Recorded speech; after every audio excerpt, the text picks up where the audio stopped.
क्या मोहब्बत कर बैठे इस पेपर के साथ? अच्छा, आपने कलर भी सेम पहना होगा। क्या आपका फर्स्ट टाइम है? आपका फर्स्ट टाइम है? ऐसा क्यों? अज्यूम आपका भी फर्स्ट टाइम है, अज्यूम कर लेते हैं, पता दिल का सुकून मिलेगा और ये फील भी नहीं आएगी कि मैं बहुत बूढ़ा हो गया हूँ, जो कि आप वैसे नहीं हुए। तो ठीक है, इसका मतलब है कि मेरी पास इसका जो ऑडियंस है वो बिल्कुल नई नवेली दुल्हन वाली ऑडियंस है, जिसको ऑडिट की उंगली से लेके, मतलब उंगली पकड़ने से लेके एंड तक छोड़ के आना है मुझे। आपको ऑडिट फर्स्ट टाइम? आए, क्यों इतनी मोहब्बत कर बैठते हो उसके साथ और तुम उसको छोड़ते ही नहीं हो?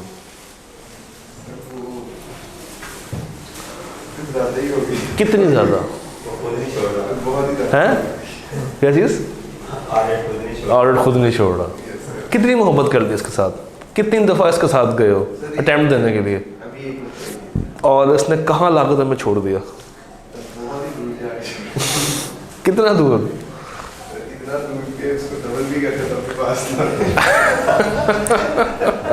यानी कि भाई कहना चाह रहे हैं सर एनालिटिकल लगाएं प्रोसीजर्स खुद ही और बस मैं 25 से नीचे नीचे फॉलो कर रहा हूँ, आपको मैंने हिंट दे दिया, क्यों दे दिया।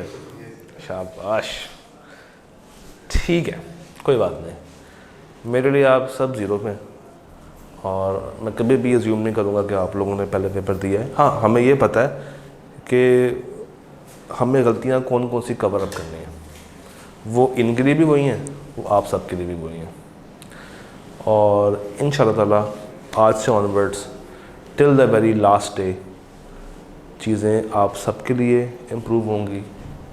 आप लोग इस काबिल होंगे कि आप आई कैप के अंदर बैठ के एग्ज़ाम को ना सिर्फ अटेम्प्ट कर सकें, उसको पास भी कर सकें इंशाल्लाह। तो इस नीयत के साथ कहानी को शुरू करते हैं। मुझे बताइए कौन कौन नीयत कर रहा है पेपर पास करने की? नीयत बहुत ज़रूरी है, जब तक नीयत नहीं करोगे कहानी कभी भी सीधी नहीं होगी।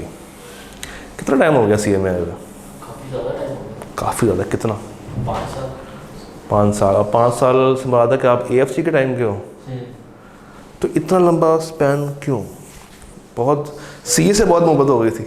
नहीं, वो साथ में जॉब भी कर रहा था मैं, तो अच्छा, तो प्राइवेट जॉब कर रहे होगे डेफिनेटली। रात का वक्त? नहीं, दिन में ही।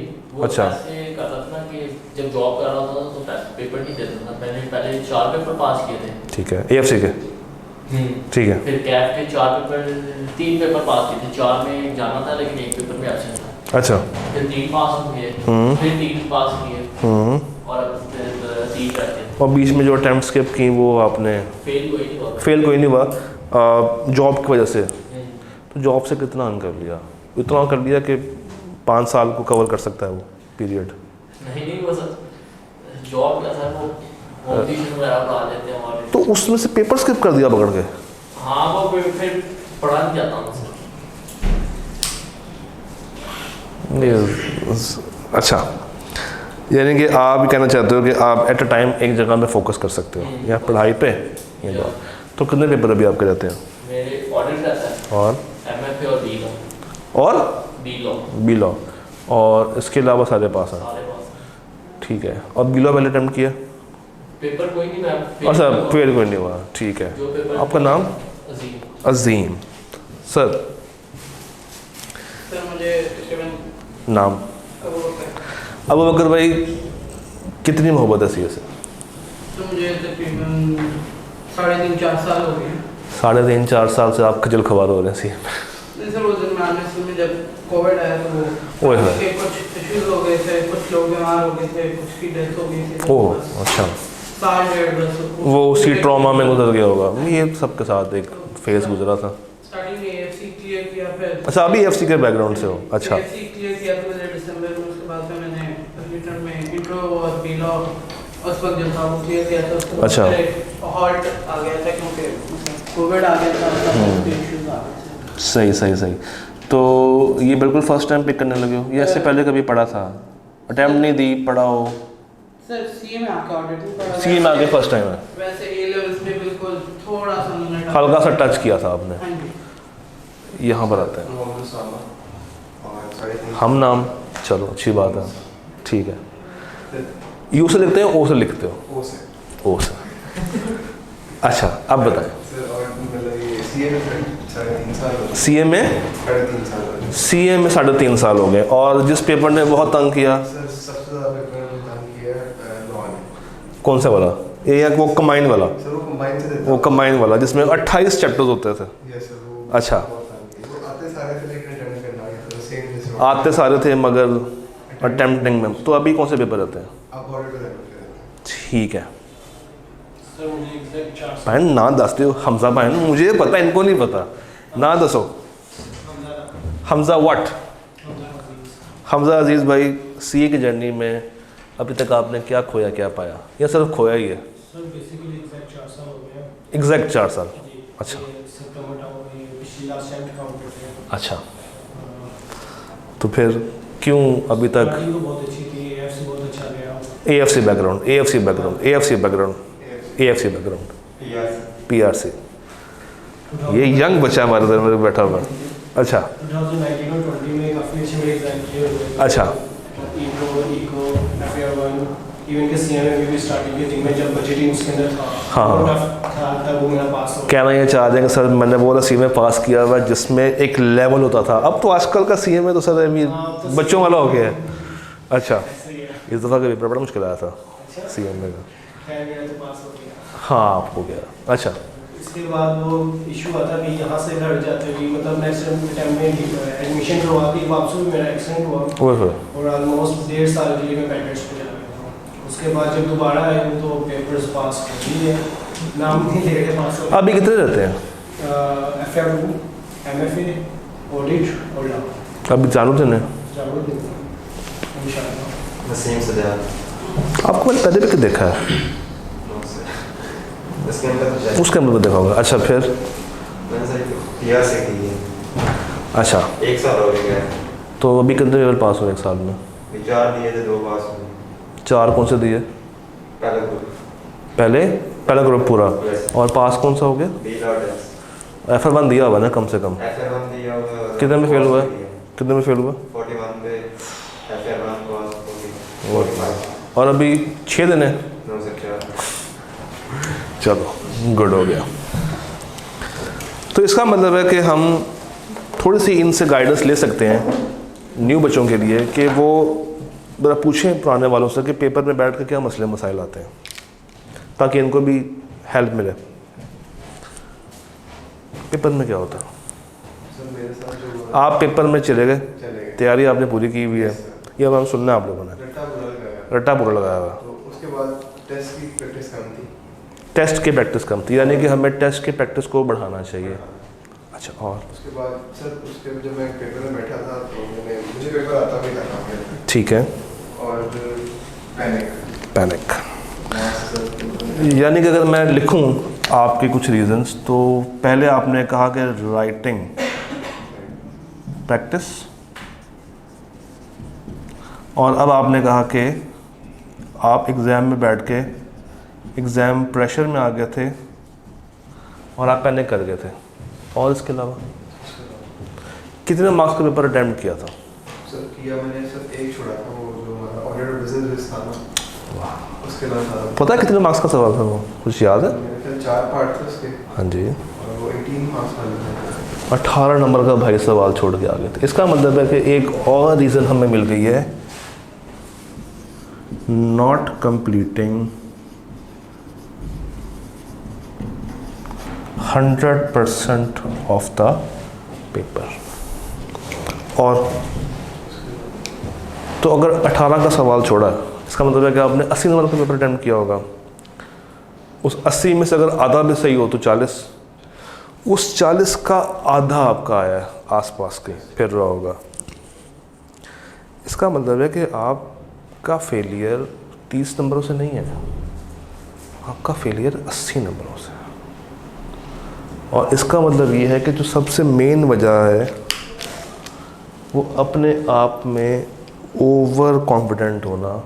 शायद अब ना हो कि भाई मुझे आता है, मैं एग्ज़ाम डे पे जाके ख़ुद से रिप्रोड्यूस कर सकता हूँ। ऐसे हुआ था, ऐसे हुआ था। तो ये चीज़ें जो भाई ने बताई हैं, ये आप लोगों ने क्या करनी है, अवॉइड। अदरवाइज़ 6 महीने के बाद अनफॉर्चुनेटली इन्हीं कुर्सियों पे शायद रूम और हो, शायद कॉलेज भी और हो, तो ये काम नहीं करना। हमजा देश भाई, एग्ज़ाम देने के क्या हो? सेम ये इशू है मेरा, ज़्यादा इशू टेस्ट प्रैक्टिस में। लिखने की सलाहियतें दम तोड़ चुकी हैं। और टाइम मैनेजमेंट। कितने का पेपर हुआ था? जी पेपर कितने मार्क्स का हुआ था अटैम्प्ट? सर ऑलमोस्ट 80-85 मार्क्स का होगा। 80 से 85 नंबर का, और आपका भी हुआ होगा कोई 80 नंबर का। आपने वो सवाल छोड़ा है ना, कुछ सवाल छूटा या मतलब सारे एक ही डगर पे चल पड़े हो की नहीं थी। तो इसका मतलब ये है कि हमें अपने बुज़ुर्गों से कुछ सीखना चाहिए। बुज़ुर्ग तो नए वालों का तो आप बुज़ुर्ग ही है ना, तो हमें अपने बुज़ुर्गों से क्या सीखना चाहिए? नंबर 1, कॉन्सेप्ट्स उठाने हैं क्लास में से। नंबर 2, कॉन्सेप्ट्स उठाने के बाद घर जाके, एक सेकंड, घर जाके कितना टाइम देते थे? 2 घंटे में डेडिकेटेड टाइम कितना उस किताब को मिलता था मोबाइल को साइड पे रख के? यानी कि 2 घंटे में से 1 घंटा, यानी कि 1 घंटा मोबाइल पे थे, कभी कभी किताब देख ली, कभी कभी मोबाइल देख लिया, ऐसा होता था। हाँ, वो फिर एक आधी ईमेल, एक आधी फेसबुक, एक आधा नोटिफिकेशन आ गया। अच्छा यार वो मैंने एक गाना अपलोड किया था, मैंने स्टेटस लगाया था, कितने लाइक्स आ गए, कितनों ने देख लिया। अच्छा उन्होंने देख लिया होगा, नहीं इतने शरीफ नहीं है हम। ओह आई अपोलोजाइज। तो इसका मतलब ये है कि आप ड्रैग होते थे। यहाँ पे क्या हालात है? यहाँ पे भी ऑलमोस्ट सेम ही। तुम उसे इकट्ठे तो नहीं पढ़ते थे? अच्छा, शेरशाह कैंपस और शेरशाह कैंपस की जाते हैं, तो वो तो एक बड़ा अच्छा कैंपस है, बिल्कुल अच्छा कैंपस है। तो उसमें से कुछ पॉजिटिव तो मिला होगा, ठीक है ना? तो हमें एक चीज़ और आइडेंटिफाई हो गई है कि थ्योरी के पेपर के अंदर आपको, आप कह सकते हैं कि मैं बताता हूँ, इसमें आप डिस्ट्रैक्ट बहुत जल्दी होते हैं। इन सारी बातों का आज हल हम लोगों ने निकालना है। आज की क्लास में हमने पढ़ना कुछ नहीं है, किताबें बंद कर दें, हमने प्लान बनाना है कि कल से ऑनवर्ड्स हमने अगला 4 महीने कैसे सर्वाइव करना है, कैसे हम लोगों ने इस पेपर को पास करना है। डन? ये नए बच्चों के लिए भी वही है, ये पुराने बच्चों के लिए भी वही है कि मैं ये अज्यूम करके चलूँगा कि आप बिल्कुल 0 पे खड़े हैं। Late me show you one thing, अगर ये चल पड़े तो।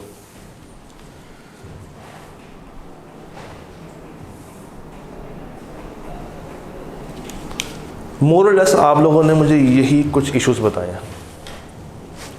अंडरस्टैंडिंग, कुछ स्टैंडर्ड्स ऐसे हैं जो कि मुश्किल है, रिस्क वाला मुश्किल एक एरिया है, रिपोर्ट्स वाला एक मुश्किल एरिया है।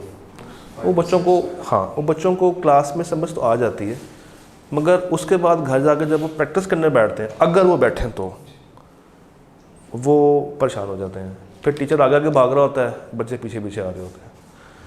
तो इसका मतलब ये है कि हमें 2 चीज़ें करनी है। एक तो कोई भी क्लास मिस नहीं करनी है फिज़िकली। ठीक है, आप में से बच्चे होंगे जो कि कॉम्बो में इनरोल्ड होंगे, साथ उनको लेक्चर्स भी ऑनलाइन वीडियो फॉर्म में अवेलेबल होंगे, मगर अगर आपने फिज़िकल क्लास छोड़ दी ना किसी भी टाइम पे, तो उसका ऑल्टरनेट नहीं फिर आपको मिलेगा। वीडियो तो मिल जाएगी, मगर वो वीडियो रात को देखो, नेक्स्ट डे देखो, फिर आहिस्ता आहिस्ता ना बॉडी कहती है यार क्या फ़ायदा जाने का, जब एक चीज़ मेरे पास अवेलेबल है तो मैं क्यों जाऊँ। फिर आगे माहौल भी सर्दी हैं, वो बंदे का वैसे दिल नहीं करता, सुबह सुबह बंदे की वैसे आँख नहीं खुलती है। तो please keep that in mind कि अगर आप लोग अपने साथ सिंसेयर हैं तो डू कम रेगुलरली।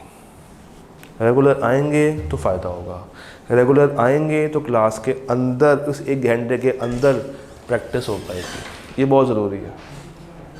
रेगुलर आएंगे, क्लास में आएंगे, तो उस 1 घंटे के अंदर हम लोग प्रैक्टिस कर पाएंगे। आपके पास एक अदद रजिस्टर होना चाहिए, है किसी के पास? Yes sir. एक अदद डेडिकेटेड रजिस्टर होना चाहिए। हम किसी भी टाइम पे कोई भी 5 रुपये का सवाल क्लास में अटेम्प्ट कर सकते हैं। I will give you time कि आपके पास 10 मिनट है, 5 मिनट है, 7 मिनट है, उतने टाइम स्लैब में ये सवाल करके दिखाएं। आपका फर्स्ट टाइम है? इससे पहले पढ़ा ऑडिट? थोड़ा बहुत पढ़ा, स्टार्टिंग कुछ किया होगा, उसके बाद रिजल्ट आया होगा, कोई फेल हो गया होगा, फिर वापस से अपने उसी दास्तान पर चल पड़े होगे। ठीक है, अच्छा चले, ये मुझे बताएं कि अंडरस्टैंडिंग अगर मुझे इम्प्रूव करनी है, इट मीन्स कि मुझे क्लास में आना है, मुझे लेक्चर्स लेने हैं और घर जाके उसको पढ़ना भी है। There should be a dedicated time for every subject. जब तक आप डेडिकेटेड टाइम स्लॉट्स नहीं निकालेंगे, आप हमेशा पूरा दिन परेशान रहेंगे। कॉलेजेस में क्या होता है पता है कि 1 घंटे की क्लास होनी है और उसी टाइम पे होनी है और उसी दिन होनी है, वो आगे पीछे नहीं होती है। अगर ये आगे पीछे होना शुरू हो जाए तो कभी भी कोई भी क्लास अपनी रख रहा हो, कभी भी कुछ चीज़ें प्लान्ड वे में ना चल रही हो, ये डेडिकेशन आपने अपने साथ रखनी है। किस टाइम पे नॉर्मली आप जागते हैं? किस टाइम पे नॉर्मली जागते हो? मैं वर्किंग डेज में मैं अराउंड 8-9 बजे उठ जाता हूँ। 8-9 बजे सुबह उठ जाते हो और रात को कितने बजे सोते हो? 11-12 बजे। हाँ 11-12 बजे। सर 11-12 बजे 11 बजे उठते हो, सोते 2 बजे 1 बजे। रात 2 बजे तक। सुबह 7:30 बजे उठता हूँ। ठीक है, मोस्टली 11-12 सुबह 5-6 बजे फजर के आसपास आप उठ जाते हो और नींद शाम को सही 10 बजे सोए। 10 बजे सो जाते हो और उठ के भी सो जाते हो। अच्छा, और उसके बाद नींद कब आती है? 1-2 बजे। शाम को उठते हो? नहीं, शार्प 7 सुबह AM। अच्छा, शार्प 7 सुबह AM उठते हो और फिर नींद 7:30 बजे आ जाती है। नहीं, उसके बाद फिर नमाज के बाद सोता हूँ। अच्छा, अब वो छूट गया। और रात को कितने बजे सोते हो? 12 बजे। पता है 2 बहुत ही ज़्यादा आइडियल टाइम स्लॉट्स हैं घर पे सब्जेक्ट्स को रिवाइज करने के। ये डिपेंड करता है कि अब आप कौन से वाली कैटेगरी में आते हैं। एक है रात 12 से 2 या 3 और एक है सुबह 4 से 7। गेस करें टाइम स्लॉट्स क्यों हैं? वाई? इसकी क्या रीज़न होगी? डिस्ट्रैक्शन कम होती है। डिस्ट्रैक्शन होती ही नहीं इन टाइम स्लॉट्स में। ये वही टाइम स्लॉट है जिसमें आपके मोबाइल की बैटरी डाउन नहीं होती अनलेस कि आप उसको एक्टिविटी कर रहे हो। ये वो टाइम स्लॉट है जिसके ऊपर मोबाइल कम से कम आपका वाइब्रेट कर रहा होता है।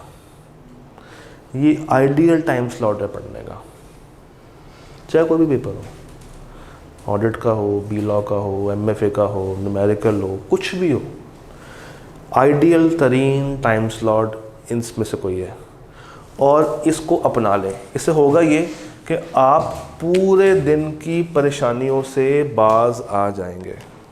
आप पूरा दिन पैनिक नहीं होंगे कि मुझे आज ये चीज़ रिवाइज करनी है और क्यों नहीं हो रही है। हम ना परेशानियों को अपने सर में रख के चलते हैं। हमने करना अपने टाइम पे ही होता है, मगर पूरा दिन टेंशन में रहेंगे, यार मैंने क्लास ले नहीं रहा, मैंने वो पेपर तैयार करना है, मैंने वो टेस्ट तैयार करना है। करना आपने कब है? जब आपको मौका मिल रहा है, और जब मौका मिलेगा आपने तब भी नहीं करना।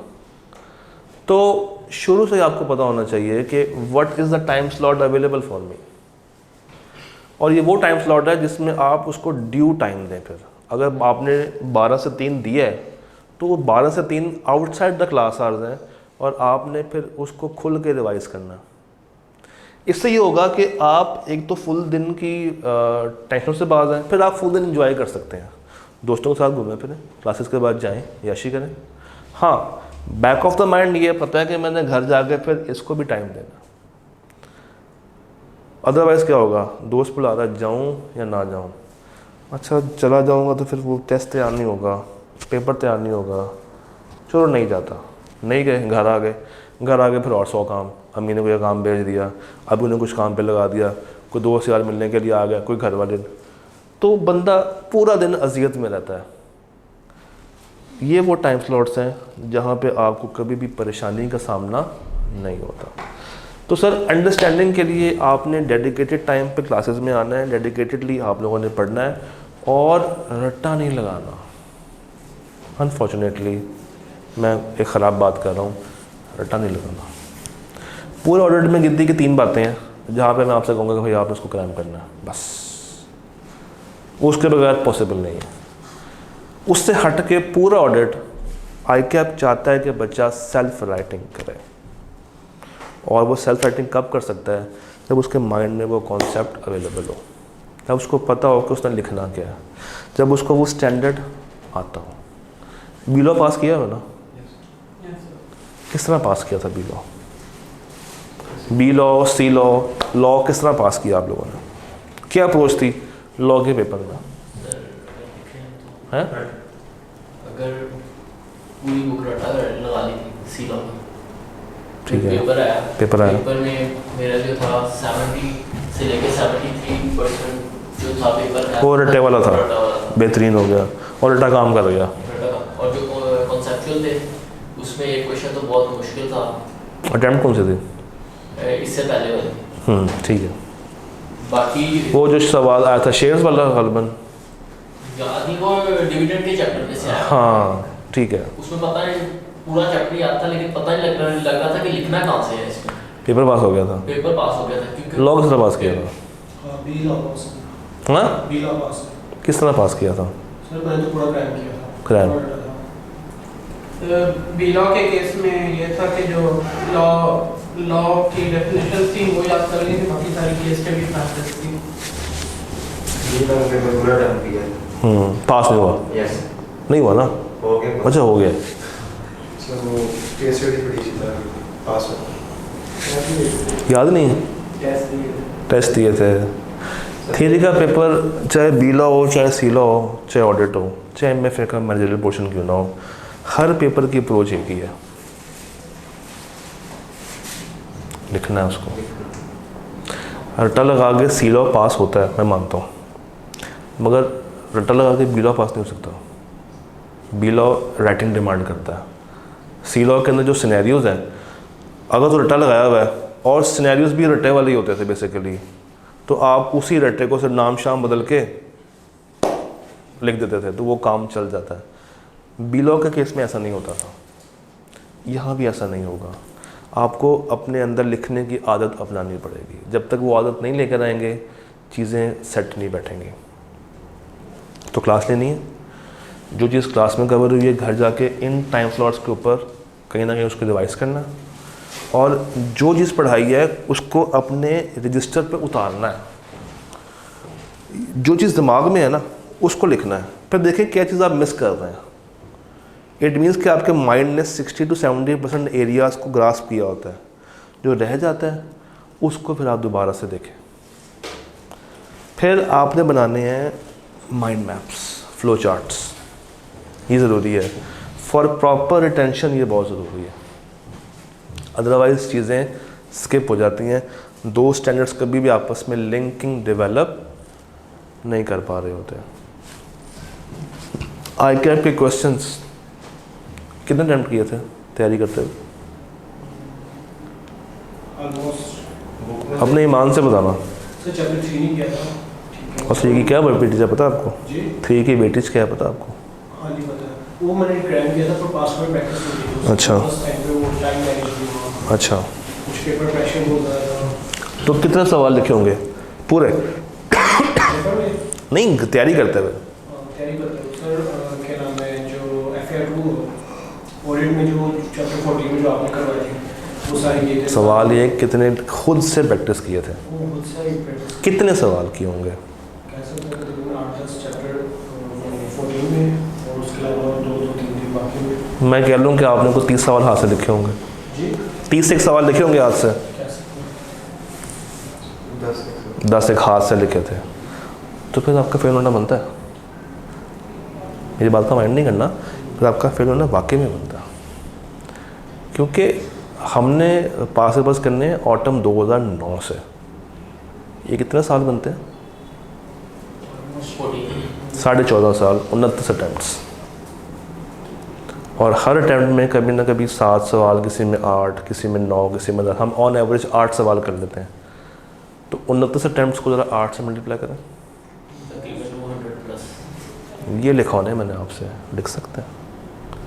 अगर आप इसको लिखने में कामयाब हो गए ना, तो फिर पेपर में बैठ के आपको कभी भी एक लम्हे के लिए भी परेशानी का सामना नहीं करना पड़ेगा।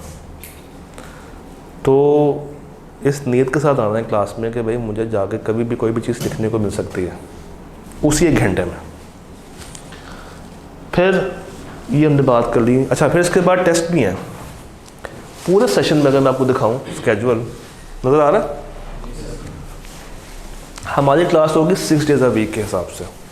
शुरू करेंगे 6 तारीख से, आज से, और हम ख़त्म कर रहे हैं तकरीबन 6 के आसपास ही, 6 फ़रवरी के आसपास।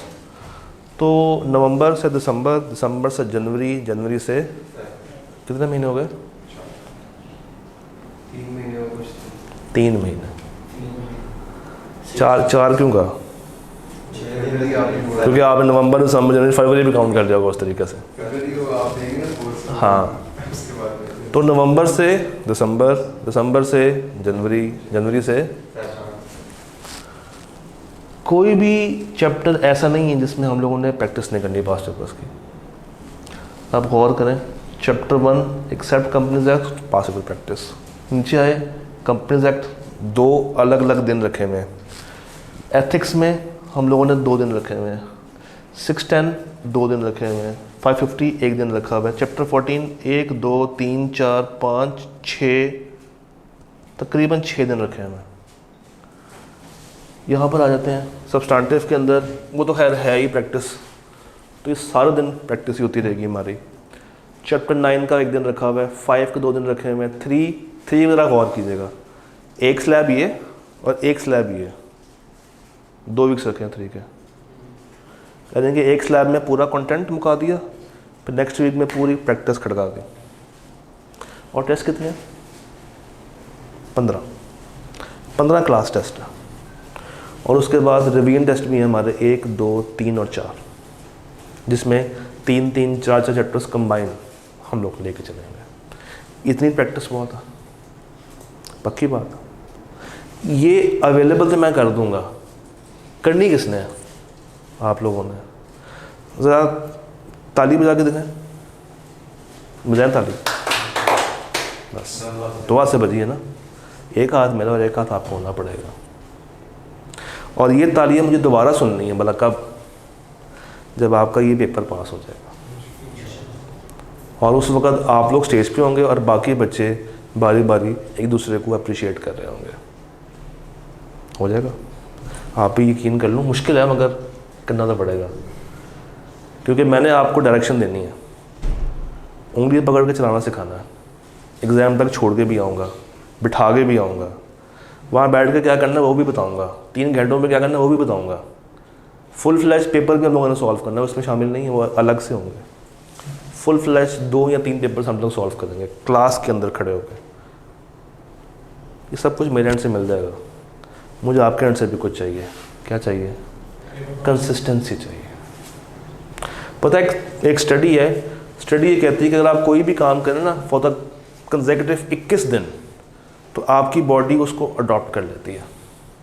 फिर आपको वो चीज़ किए बगैर नींद ही नहीं आती। तो वो जो टाइम स्लैब्स बताई है ना, उस पर पक्के हो जाएं, क्योंकि इस टाइम पे किसी ने आपको डिस्टर्ब नहीं करना और आप सुकून के साथ, और है भी सर्दियों की रातें तो और भी कोई नहीं करता। लोग बिस्तरों में 9-10 बजे घुस जाते हैं मूंगफलियाँ चलोज़े लेके। तो बड़ा आइडियल टाइम है। पता है दिसंबर अटैम्प्ट जो होती है ना, मार्च वाली, वो बहुत आइडियल होती है। इसमें बहुत टाइम होता है, ना ईद है ना शबरात है, सिर्फ एक छुट्टी आएगी 25 की, जिसमें हमने नहीं करनी, हमारी तो क्लास होगी चैप्टर 3 की। हम छुट्टी कोई नहीं करेंगे, 6 डेज़ अ वीक चलेंगे। प्री बैच चलता है 5 डेज़ अ वीक, उनके पास 1 महीने का पीछे से मार्जिन होता है। बट आप लोग चूँकि आते 1 महीने के बाद हैं, तो we will go for 6 days a week. और प्री बैच भी आपके आसपास ही, प्री बैच ख़त्म हो रहा है यहाँ पर जैन के एंड पे। तो वो जो 2 वीक्स आगे हैं वो आपके लिए स्पेशल रखे हैं। अच्छा, टेस्ट के बारे में सुन लें। टेस्ट होगा एवरी मंडे। एवरी टाइम क्या होगा? 12:45 से 1:45। क्लास किस टाइम है? 1:45। तो आप पीछे वाले टाइम पे फ्री हैं? फ्री है ना? 12:45 से 1:45 कोई काम तो नहीं कर रहे? नहीं नहीं नहीं, आप ही हो ना। किस टाइम पे क्लास होती है? किसकी? वो 14 से आ रहे हो, तो फिर आपके लिए हम टेस्ट उससे पहले भी कर सकते हैं, उसके बाद भी कर सकते हैं। पूरे दिन में किसी टाइम भी आके दे सकते हैं। हाँ, वो एक ऑल्टरनेट ऑप्शन तो है, मगर उस वक्त के लिए है जब बहुत ही बड़ा कोई क्लैश आ रहा हो। तो अगर आप 1:45 के बाद फ्री हो, सॉरी 2:45 के बाद फ्री हो, क्लास के बाद, आप क्लास के बाद दे देना, मगर देना है। चलिए, जब टेस्ट के बाद छेड़छेड़ी पूरी है, ये बताएं फ़ाइन क्या रखें टेस्ट ना देने पे? क्योंकि पाकिस्तानी कौम है ना, डंडों से चलती है ये कौम। 10-20 रुपये ये चंदा मंगन आए हो। हाँ जी, बताएं क्या फ़ाइन रखा जाए, बताएं। आप लोग माशाल्लाह से कैफ के आखिरी पेपर पे खड़े हो गए वो आके, और ये टेस्ट भी क्वालिटी बेस्ड टेस्ट हैं। बीच में हमारे पास एक मिड टर्म भी आ रहा है, फिर चैप्टर 14 के 2-3 टेस्ट हैं, फिर 3 के 3 टेस्ट हैं गालिबन, 1-2, तो फ़ाइन तो बनता है। चले, टेस्ट ना दिया, मिस कर दिया, क्या फ़ाइन रखें आप पे? 100 रुपया। इत्तेफाक करते हैं 100 रुपये? ओके, पक्की बात है? पक्की बात है। तो अभी डिसाइड कर लिया, टेस्ट ना देने पे 100 रुपया फ़ाइन होगा। टेस्ट दे के फेल हो गया, फिर क्या फ़ाइन करें? उस पर 1000 रुपये बनता, यानी कि टेस्ट ना दें वो सही है। तो यानी कि इससे तो कम ही होना चाहिए ना। 50 थोड़ा सा कम हो जाएगा। 70 एक अच्छी फिगर लग रही है मुझे, क्या ख्याल है? 70 ओके? हाँ सर, अभी से ले लें एडवांस में, है ना? ऐसे एडवांस बुकिंग भी हम लोग कर सकते हैं। 15 टेस्ट है ना, तो 1500 बनता है, आप 1200 दे देंगे, कहानी मुकाएं, ठीक है ना? नुकसान आप ही का होना है, मुझे कोई नहीं है। तो वी विल गो फॉर 70। अच्छा, आई कैप की पासिंग रेशियो होती है 50%। हम 50 ही रखें या उस ऊपर जाएं, ये बताएं।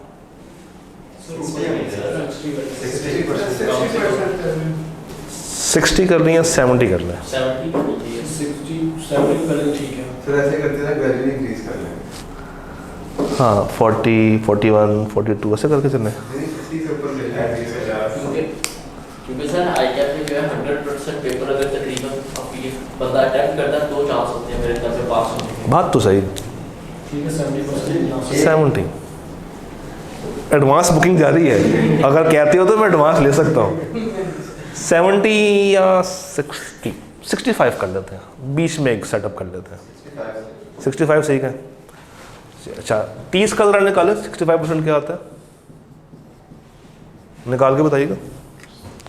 30 का 65% क्या बनता है?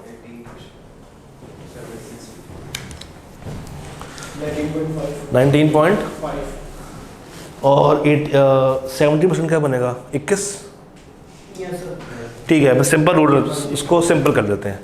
20 से नीचे वाला फेल होगा, 20 और 20 से ऊपर वाला पास होगा, और 20 से नीचे वाला फेल माना जाएगा, क्योंकि जो क्लास टेस्ट है वो नॉर्मली 30 नंबर का ही होता है। हाँ तकरीबन। जो मिड टर्म है, जो मिड टर्म आएगा वो होगा आपका, हाँ वो होगा आपका 100 मार्क्स का, तो उसमें हम 60 कर लेंगे। चले, उसमें 60 और उससे नीचे वाला कर लेंगे। डन, इतना कबूल है? आगे चलते हैं। मिड टर्म की डेट क्या है? पहला मिड टर्म आपका होगा 11 को।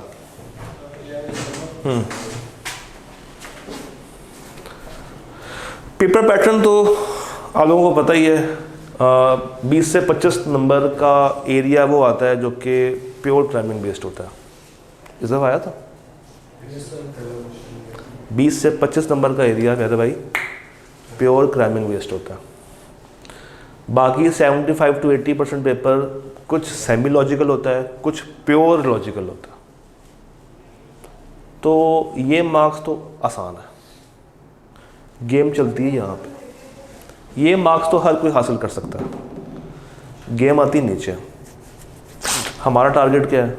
50 हासिल करना, यानी कि हर सवाल में से 50 नंबर ढूंढ के निकाल के उसको पूरा करके देना कि भाई मुझे पास करो। ये आपका टारगेट होना चाहिए। कोई सवाल अगर नहीं आता ना, उसमें उतना ज़रूर होगा जितना कम से कम आप लिख सकते हैं, और ये होता है। और ये चीज़ डेवलप कैसे होती है? With practice.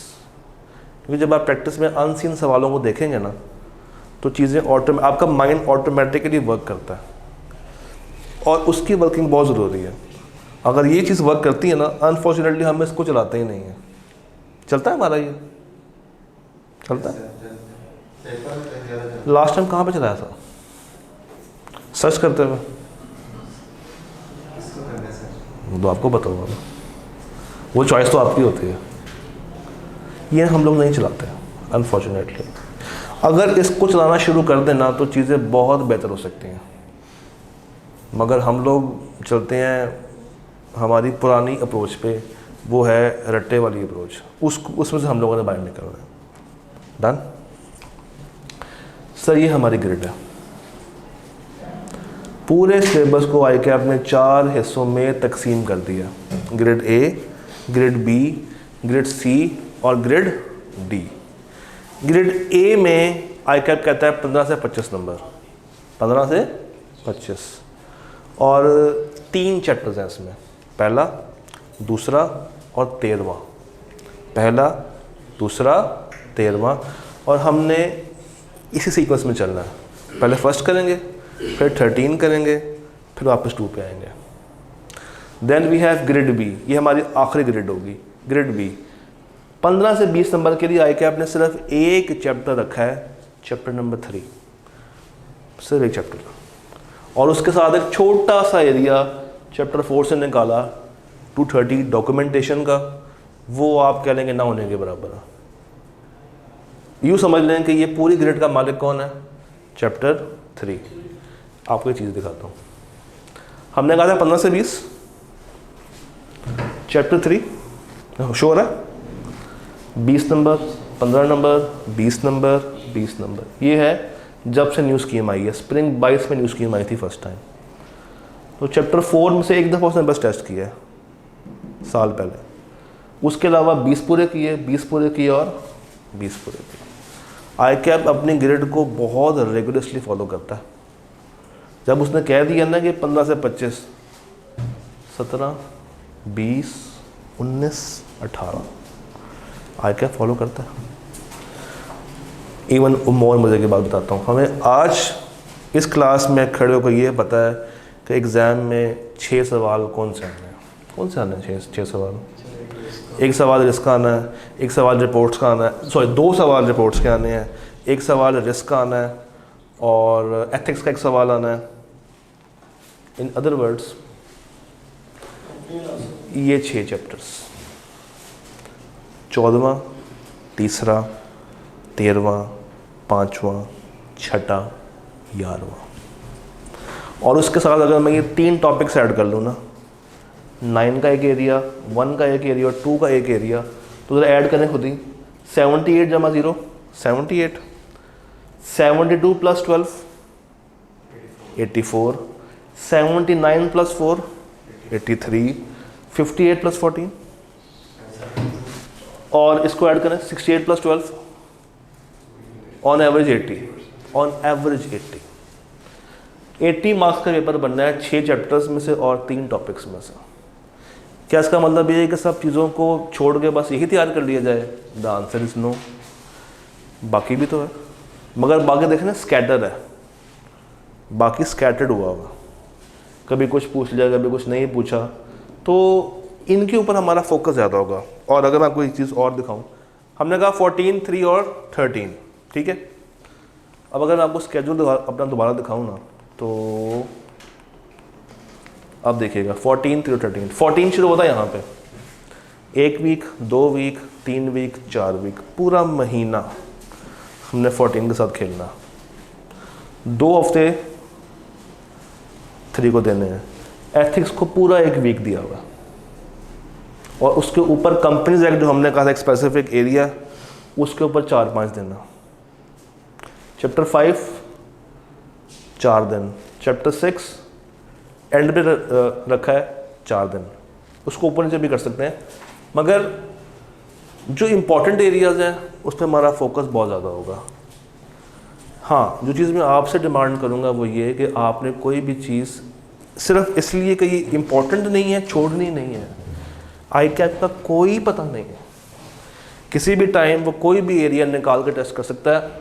Late me show you one more thing, grade C है 45 से 55 नंबर की, तो जो जो कवर नहीं हुआ वो सारा उठा कर डाल दिया इसमें। यहाँ पे उसके पास मार्जिन है खेलने का, यहाँ पे वो कोई भी एरिया उठा के टेस्ट कर सकता है, यहाँ पे वो कुछ भी कर सकता है। वो क्या डायलॉग है, वो स्त्री है, सुना जो इंडिया मूवी आई थी स्त्री, नहीं सुना, छोड़े। वो आई कैप है, वो कुछ भी कर सकता है, तो कभी भी उस पर भरोसा नहीं करना। हाँ, देखें उसका पैटर्न क्या है, देखें एग्जामिनर क्या चाह रहा है। कभी ज़िंदगी में एग्जामिनर कमेंट्स पढ़े हैं किसी भी पेपर में? किस में पढ़े थे? तो क्या नज़र आया पढ़ के? और वो कब होगा? जब आपकी तैयारी होगी, जब आप अंडरस्टैंडिंग हासिल करेंगे, जब आप उसको अटेम्प्ट करेंगे बार बार। हाँ जी, तो क्या आपको फ़ायदा मिला? सर बच्चे जो है ज़्यादातर वो क्वेश्चन को समझ नहीं पा रहे थे, मोस्टली बच्चे अटेम्प्ट कर रहे थे। हाँ, लेकिन क्या लिख रहे थे वो उनको भी पता नहीं चल रहा था। ये थ्योरी के पेपर में तो बैड डिफ़ॉल्ट मसला है। सर लॉ के पेपर के पढ़े हैं, अच्छा। जो ये लैंग्वेज जो थी या क्या कहते हैं, जो रिटन एक्सप्रेशन था वो बात में नहीं कर पा रहा होता था उसकी तरह। चीज़ दिमाग में होती है मगर कागज़ पे नहीं आ पाती। जी सर। माइंड को पता है कि लिखना क्या है, मगर हाथों को नहीं पता। जी तो ये चीज़ कब पूरी होगी? जब आप घर जाकर उसको रिवाइज करेंगे। जी। एक बात मैंने बिल्कुल स्टार्ट में कही थी, जो भी चीज़ पढ़ाई है ना 60 to 70% वो दिमाग में रह जाती है, बाकी दिमाग उसको आउट कर देता है फिल्टर लगा के। मगर वो आउट करनी ही नहीं है, वो जाके रिकॉल करवानी है कि वो चीज़ क्या थी, और उसको भी अपने कागज़ पर लेकर आना है, फिर अपने लिखे हुए से याद करना है। ये भी बहुत ज़रूरी चीज़ है, टिप दे रहा हूँ। किताब की वर्डिंग ना आपको नींद दिलाएगी, अवजार कर देगी, बोरियत डेवलप करेगी। क्लास में जो चीज़ पढ़ी है ना, घर जाके उसको अपने लेकर आएँ रजिस्टर पे, फिर उस रजिस्टर से याद करें।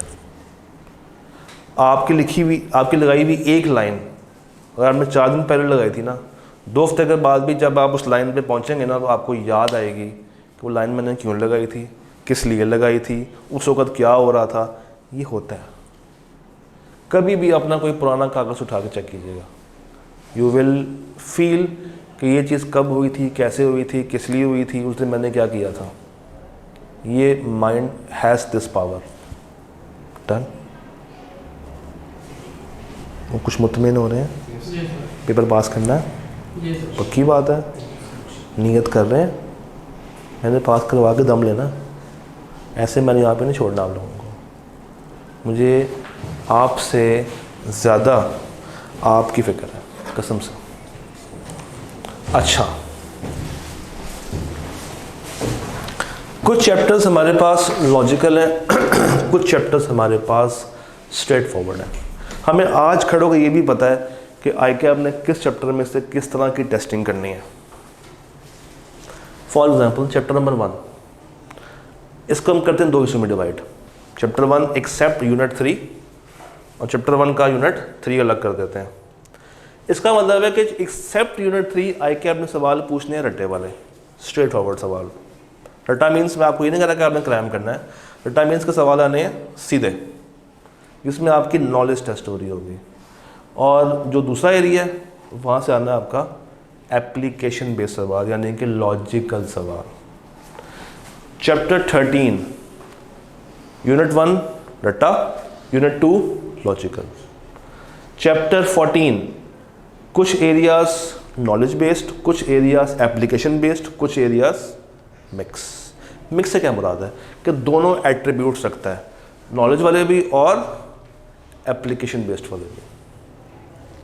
चैप्टर 9 एक्सेप्ट 505 नॉलेज बेस्ड और खाली 505 मिक्स, यानी कि यहाँ से रटा भी पूछा जा सकता है और यहाँ से लॉजिकल सवाल भी पूछे जा सकते हैं। ये स्लाइड्स मैंने कल गालिबन अवेलेबल कर दी थी ग्रुप के अंदर, अगर आप लोग ऐड है तो, नहीं तो आज मैं दोबारा भी शेयर कर दूंगा वहाँ पे। डन सर, ये क्या लिखा हुआ? अल्टीमेट ऑब्जेक्टिव क्या है आई कैप का एग्ज़ाम, जिसमें आपने क्या हासिल करना है? तो उसके लिए क्या करना है? Step 1 you have to attend daily classes. Step 2 कोई भी चीज़ तंग कर रही है, परेशान कर रही है, समझ नहीं आ रही है तो क्लास में पूछें। क्लास के बाद अगर परेशान आ रही है तो व्हाट्सएप ग्रुप में पूछें। स्टेप 3 वीकली टेस्ट और असाइनमेंट्स। कुछ क्लासेस में कुछ दिनों में मैं आपसे कहूँगा भाई आज हमने आगे कुछ नहीं पढ़ना, ये 4 सवाल हैं करके दिखाएं, तो आप लोगों ने मौके पे वो 4 सवाल करने भी और चेक भी करवाना है। टेस्टिंग आपको मैंने दिखाया हर वीक पे है, हर मंडे पे है, तो हर वीक के एंड पे आपके पास संडे होगा रिवाइज करने के लिए और मंडे को आप आके एक प्यारा सा खूबसूरत सा टेस्ट भी देंगे और क्लास के अंदर भी आएंगे। टेस्ट का टाइम क्या होगा? 12:45 से 1:45। स्टेप 4 टाइमली रिवीजन, और हम लोग फुल लेंथ पेपर्स, कम से कम 2 या 3 फुल लेंथ पेपर्स को सॉल्व करेंगे। क्वेश्चंस हम अटेम्प्ट कर रहे हैं ऑटम 2009 से। अभी बता दें 2 पेपर रखना है या 3 आखिरी के लिए? फुल फ्लेज 2 रखें या 3 रखें? हाँ जी बताएं। 3 कर लें, 3 कर लें, 3 कर लें, 3 कर लें। 3 कौन से बनेंगे फिर जरा निकाल के बताएं। कौन से अटेम्प्ट बताएं ना मुझे, रेफरेंस बताएं। एक मेरा बन जाएगा ऑटम 23, एक मेरा बन जाएगा स्प्रिंग 23 और ऑटम 22। इसका मतलब ये है कि फिर हम क्लास में क्या करेंगे, ऑटम 9 से लेके स्प्रिंग 22 तक के सवाल क्या करेंगे और इन तीनों अटेम्प्ट्स को ब्लॉक कर देंगे। ये कब खोलेंगी? बिल्कुल एंड पर जाकर इनको खोलेंगे जब आप लोग पूरा कोर्स कवर कर चुके होंगे, ताकि एग्ज़ाम प्रेशर इन्वायरमेंट से डील कर सकें। क्योंकि अभी क्या होगा, चैप्टर वाइज तो सवाल माइंड में आते हैं और इजीली आंसरेबल होते हैं, मगर उस टाइम पे जब आपके पास मल्टीपल सवाल होंगे, मल्टीपल स्टैंडर्ड्स होंगे, लिंकिंग डेवलप करनी होगी, तो फिर ये 3 पेपर्स हमारे काम आएंगे। तो आपकी फरमाइश पे ऑटम 19 से स्प्रिंग 22 तक हम लोग करेंगे क्लास में। अगर कभी जज्बाती हो गए हम लोग इनमें दाखिल हो गए तो मुझे रोकना फिर आपका काम है। डन? क्योंकि ये हर क्लास का फ़र्क होता है, कोई 3 कहता है, कोई 2 कहता है, कोई 4 भी कह देते हैं, तो फिर रोकना आपका काम होगा मुझे। डन? कोई सवाल आपकी एंड से? स्केजुअल आपके पास है नहीं है तो आपको मिल जाएगा ग्रुप के अंदर, मैं शेयर कल भी किया था, आज दोबारा कर दूंगा। तो if you have any question please let me know. कोई सवाल, कोई परेशानी? कितना होना चाहिए? मेरी हेडेक है करवाना, आपको पता भी नहीं चलेगा और उसी क्लास में आपको कंटेंट भी मिल रहा होगा और आपको सवालों की प्रैक्टिस भी हो रही होगी। हमने सवालों की प्रैक्टिस डेली नहीं करनी है, जब मौका आएगा तब करनी है। वीक में 2 दिन, वीक में 1 दिन, मतलब 6 सवाल अगर एक स्टैंडर्ड के हैं जिसमें से 5 सवाल सीधे हैं, वो हमने किए, समझ आ गई। एक सवाल ट्रिकी होगा, मैं आपसे कहूँगा कि भाई आपके पास 7 मिनट हैं, टाइमर लगा के 7 मिनट में ही सवाल करो, फिर उस सवाल को डिस्कस करेंगे। आपने जो पॉइंट्स लिखे होंगे वो वेरीफाई किए जाएंगे, गलतियाँ माइनस की जाएंगी, इम्प्रूवमेंट आएगी। क्लासेस को ड्रैग करने का फ़ायदा नहीं, 1 घंटे के अंदर चीज़ों को कवर करना वो मेरी जिम्मेदारी है। कोई और सवाल? बुक ये वाली ऑडिटिंग मेड इजी। अच्छा, अब इसमें 2 बातें हैं। आई कैप की बुक अंडरस्टैंडिंग के लिए बहुत अच्छी है, कहानी है पूरी, मगर उसमें से याद क्या करना है ये बच्चा बाद में परेशान हो रहा होता है, समझ आ जाती है। और उसमें आई कैप ने एकदम से एग्जाम्पल्स भी ऐड कर दिए हैं, तो उसको आसान करके इस किताब में समो दिया। तो आपने अगर ये किताब नहीं ली तो इसको ले ले, हमने इसी के अकॉर्डिंग चलना है। और ये आई कैप के सीक्वेंस पे ही बनी हुई है। इसमें जो चैप्टर नंबर आई कैप में है वो सेम इस किताब के अंदर मौजूद है, कम ज़्यादा नहीं है। कोई सवाल? ये प्री में साथ मिली थी, एक दफ़ा इनसे पूछ लें कि पोस्ट को दे रहे हैं या नहीं दे रहे। प्री में तो साथ थी, पोस्ट का मुझे आइडिया नहीं है। कोई सवाल? सर जो क्रैम है, जो चैप्टर क्रैम है, उसको आप मतलब एक ही दफ़ा करवा देंगे मतलब, क्योंकि हमारा नहीं, हम आहिस्ता आहिस्ता चलेंगे। ये पूरा स्केड्यूल जो आपको मैंने दिखाया ना, वापस चलते हैं स्केड्यूल पे। नहीं, क्योंकि मुझे ना क्रैमिंग में इशू होता है ज़्यादा। कोई बात नहीं, अगर आप कंसिस्टेंटली इस टाइमलाइन को फॉलो करते जाएंगे ना, और अगर आप घंटा सवा घंटा देंगे इस पेपर को मोबाइल साइड में रख के, तो by the end of this paper आप खुद ही मुझे कहेंगे कि सर यकीन मानिए मैंने तैयार कर ली। ऐसा आपका केस नहीं है, ऐसे बहुत सारे केस गुजार चुका हूँ और पास करवा चुका हूँ। तो भरोसा रखना है खुद के ऊपर भी, कंटेंट के ऊपर भी, क्लास के ऊपर भी। ठीक? कोई सवाल? छुट्टी का हाँ, ये हुई ना मज़े की बात।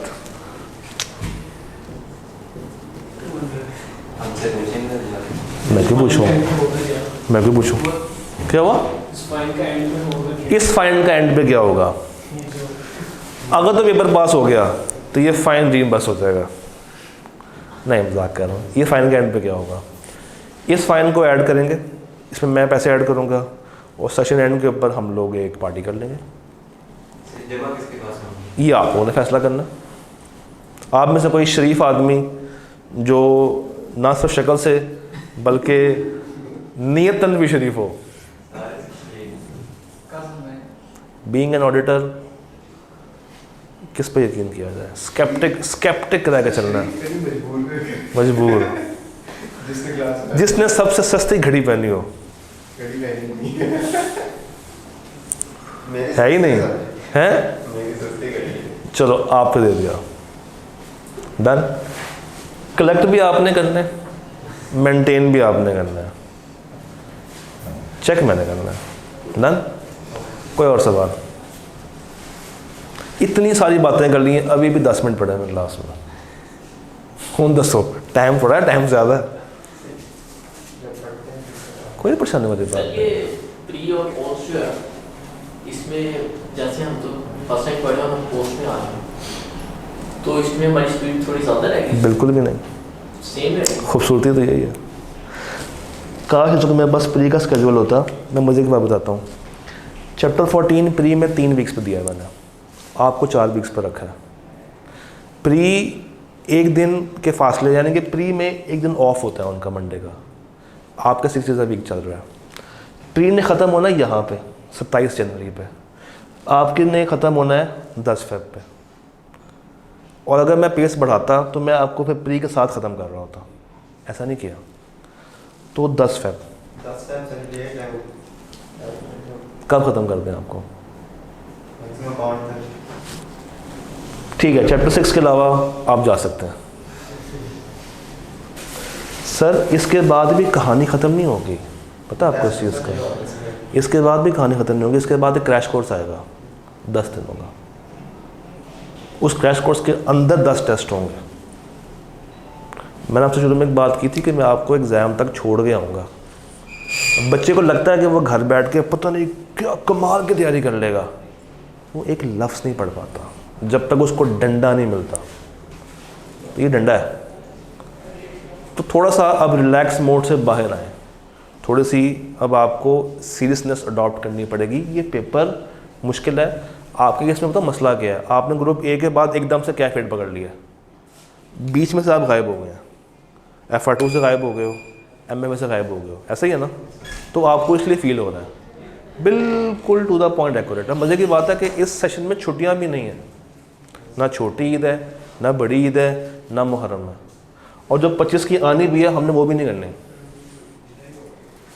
डन? ओके। एक चीज़ है वो यहाँ पे नेक्स्ट डे डिस्कस भी होंगे। हाँ, वो फिर चेक हो लेंगे। अभी थोड़े पहले मैंने यही कहा कि यहाँ पे आके चेक भी होंगे। कासिम कुमार ने क्यों रखा हुआ?